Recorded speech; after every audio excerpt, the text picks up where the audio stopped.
Hi, I'm Joe Conto. The names you're about to hear are fictional, and this is my 150. One time, I was almost a civil rights hero. It started when Arthur and Helga Volmrich moved in down the street.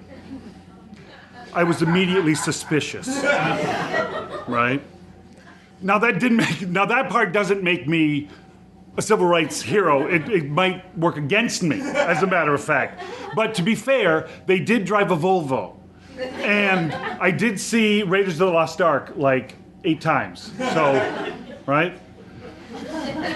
And one time, I was walking by their house and looked up on the porch.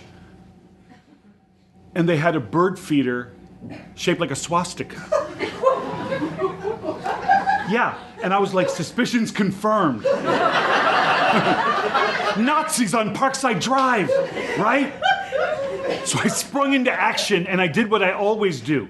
I designed a flyer. And on the flyer was a swastika with a circle around it and a stick through it. Which, this was a long time ago, and it was very innovative at that time, and now the no smoking people, I think they took it, right? But I was sending a message because it made me mad. It was just so mundane. A bird feeder, you know? And I thought, what other swastika mundane things is going on in there? They have a swastika bath mat and a swastika pot holders, swastika ice cubes for their Nazi whiskey sours. So I made like a ream of these flyers and I was gonna go home. And that night I was gonna plaster Parkside Drive. And I was gonna send a message.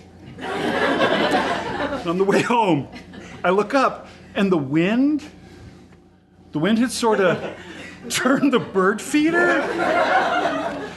And it wasn't a swastika at all, you guys. It was a bird feeder.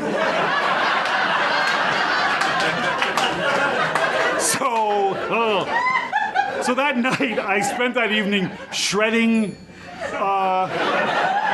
flyers and drinking a German beer and watching Sound of Music.